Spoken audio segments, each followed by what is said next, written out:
Okay, so today we're going to look at the early Chinese dynasties of the Qin and Han dynasties.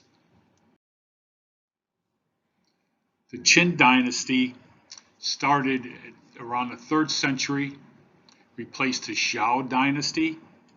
This dynasty came into effect after about 180 years of civil war within China. It was a bloody war. There were powerful states involved. They all fought each other and the authority of the Zhou kings. And then eventually around 221 BC, the state of Qin defeated its chief rivals, and the Qin ruler declared creation of the new dynasty. So the new ruler is Qin Shi Huangdi.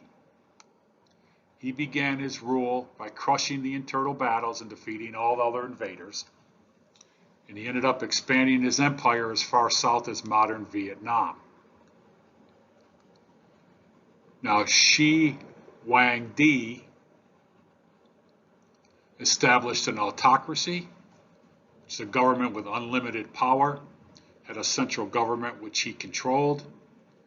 He built highways, set standards for law, currency, and weights, and he built canals. He expanded trade, and he unified China. He restored order after 180 years of civil war with legalism, which in the theory is strengthen the trunk, weaken the branches. So if you strengthen the trunk, that's him, that's central government. They determine everything, and the branches are all of the other little governments that go on the outside. So if you strengthen the trunk, you weaken the branches. The nobles must live in the capital, so there was about 120,000 families. They took all the noble land and divided it into districts, and they destroyed all the writings of those who disagreed, and they murdered a lot of Confucian scholars.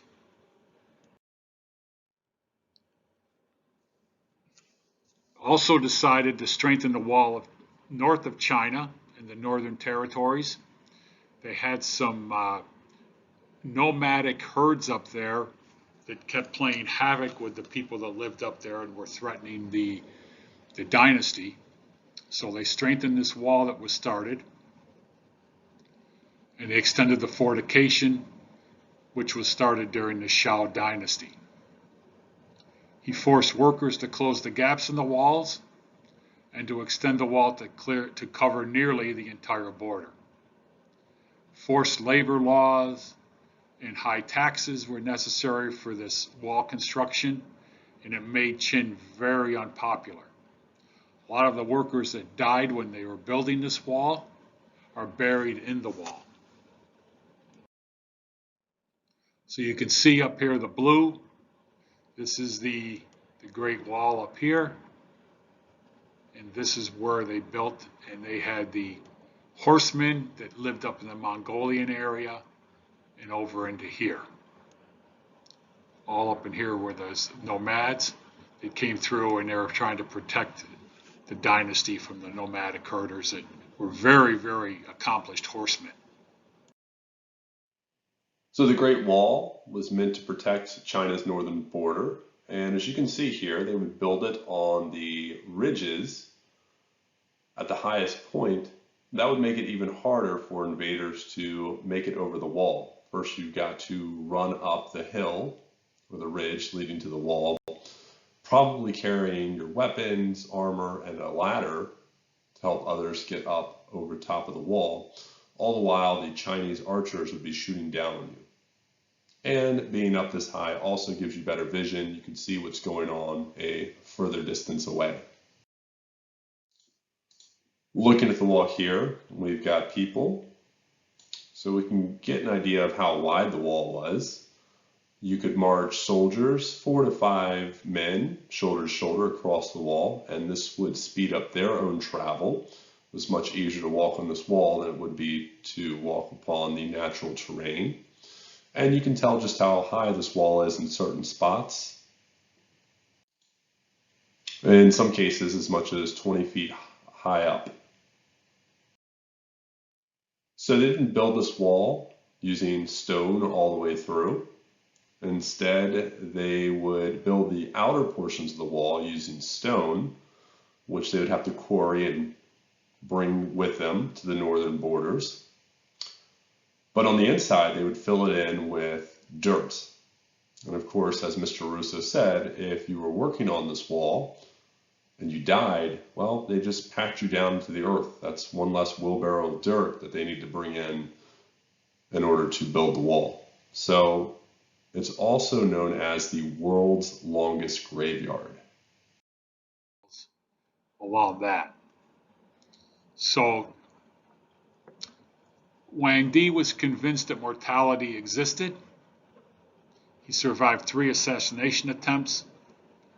He hired magicians to create a potion for his immortality.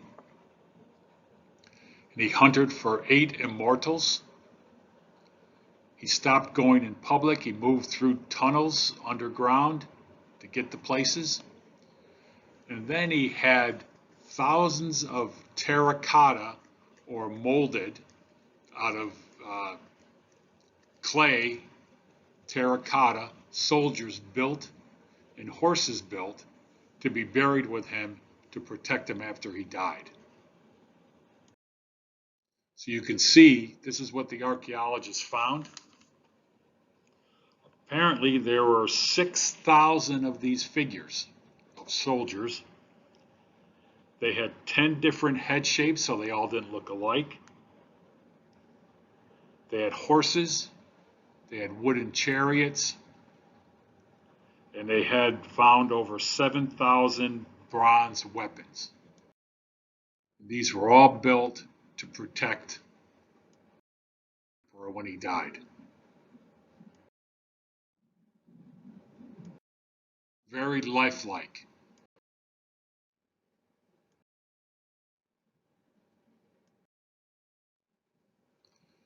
So this is what it looks like now. It's all overgrown here. And this is what it looked like when it was first built. Kind of looks a little like what do you think from what we've seen in other civilizations?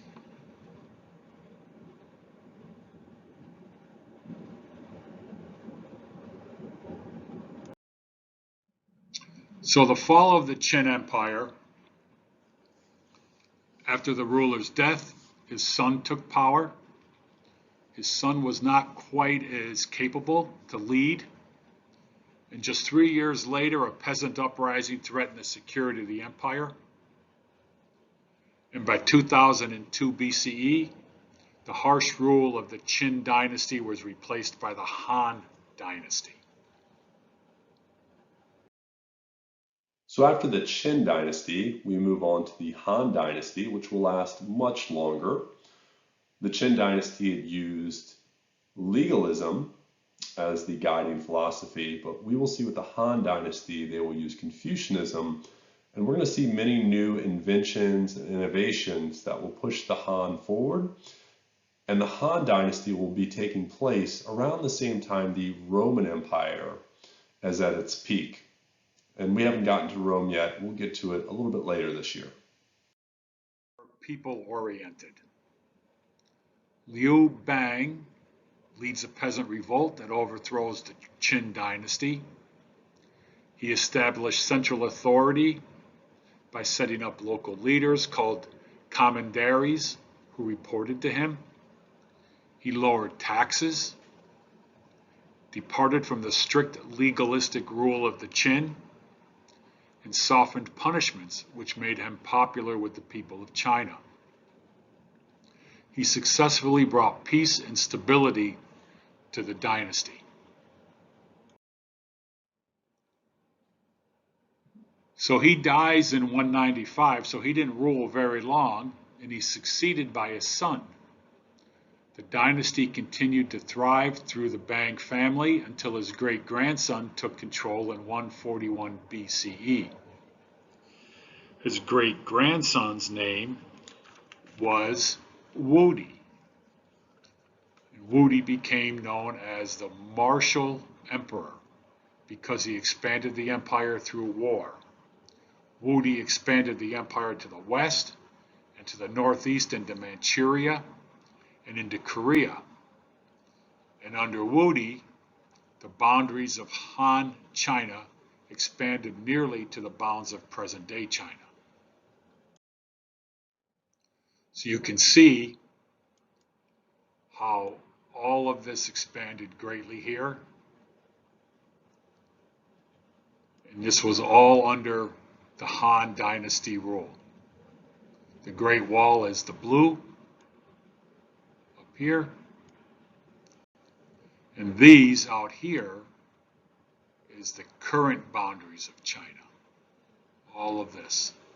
So you can see present-day China is massive, and the Han Dynasty was very large, and about 75% of the nation that we see today is China. So the social structure in the Han society was very, very laid out and planned. They believed that the emperor ruled by divine authority. The Han government relied on a large and complex bureaucracy. They had a system of departments that helped govern the land. The government levied taxes to maintain the large army and required people to give portions of their crops and 1 month of service each year. Merchants only had to pay money. They didn't have to do service. And with this labor, of the forced labor every year, the Han expanded the Great Wall, they built roads, and they dug new canals. The problem with the mandated 1 month of service and the taxes and the giving up the crops eventually is going to lead to the Han downfall. They developed a civil service program, which we have in this country today, which is basically our government workers. Maybe some of your family members work for the government. They were called civil servants. So these were government jobs where employees were hired based on their test scores. They did this because they wanted the most talented people in positions. They wanted good people to help them run their dynasty. They undertook a 2-day test in Confucianism, which came back after the Qin dynasty, in history and in law. So this 2-day test was really intensive. You think your 50-minute tests are tough. The high-level jobs went to the ones who scored the highest on the tests.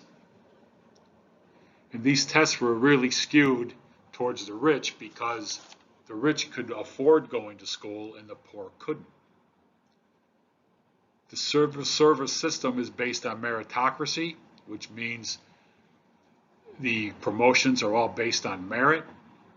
Just like your promotion into 10th grade will be based on your testing. So you will, by testing doing well, by merit, you will move on to the next class. In Mandarin was their believing, and a respected scholar working in the Chinese government. So this is what it looks like. So you have the emperor at the top, and he's sitting up here. And then you have the king over here, and then the governor, you have nobles, then you have the state officials, and then in the middle, you have the peasants. Over here, you have the artisans, the merchants, then the soldiers, and then like other river valley societies we've seen, and all the societies that we've studied so far, at the bottom of your pyramid are your slaves. Very strict social system. The emperor was linked to God. The kings and the governors were appointed by the emperors. The state officials, the nobles, and the scholars helped the appointees. They helped the governors and the kings. The peasants were farmers, mostly. Then they had artisans and merchants. Then they had the soldiers, and then they had the slaves, were the conquered people. So now the technology, commerce, and culture of the Han was pretty interesting. Their technology was highly evolved. Their improvements under the Han Dynasty included paper, collared harnesses for their animals, plows, wheelbarrows, improved iron tools, and they started to use water to grind the grain. When it came to commerce or trade, agriculture was considered the most important, but commerce still thrived under the Han rule, and government monopolies produced silk, which was traded as far west as Europe, and it was traded on the Silk Road, which we saw before going through India to the Arabian Sea, to the Red Sea, and to the Middle East, to Egypt. And they also had pretty decent culture. In order to unify the population, they wanted to assimilate the peoples together.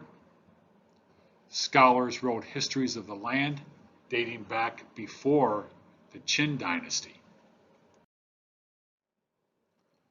Silk and paper became very important. Silk became a very, very popular trading item.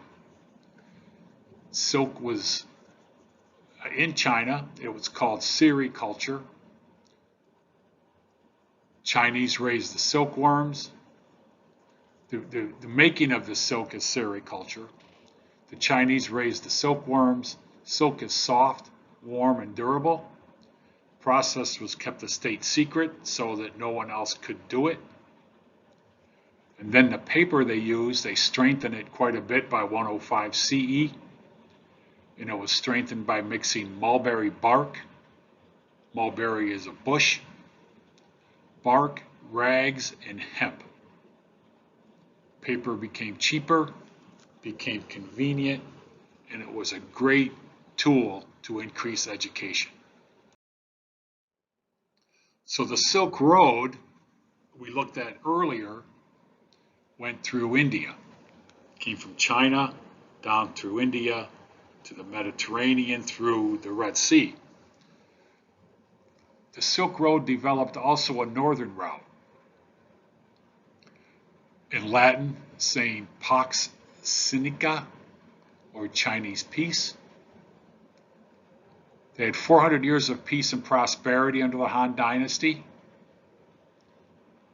Part of this was because of the great rulers that they had, also because of the system they developed, the civil service system, the farming system, the increases in silk, and the different technologies that evolved.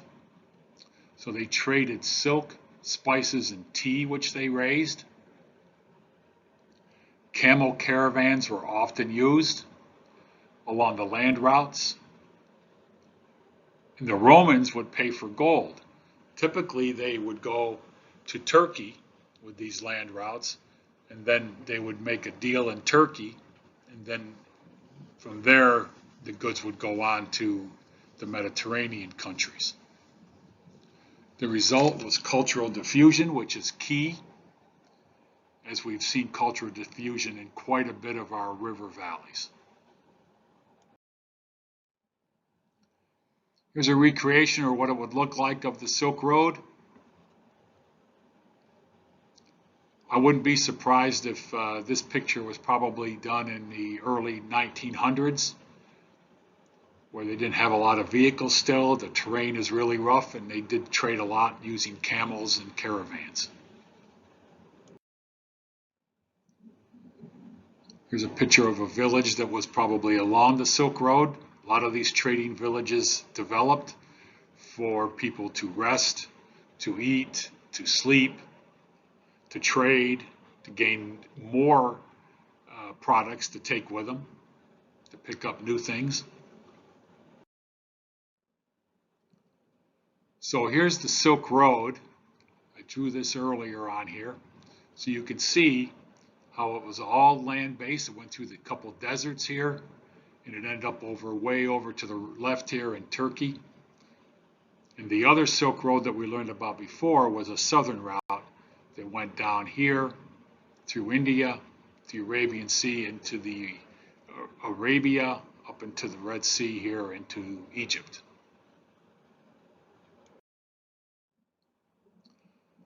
So later in the Han Dynasty, the peasants, as I mentioned earlier in the presentation, were not real happy because a lot of the work was put onto the peasants. So they revolted over taxes, labor, mandatory labor, and they lost a lot of their land. So in the early 1st century CE, the peasants revolted, and it threatened the stability of the Han Dynasty. Wang Mang, a Confucian scholar, led the peasants against the rule.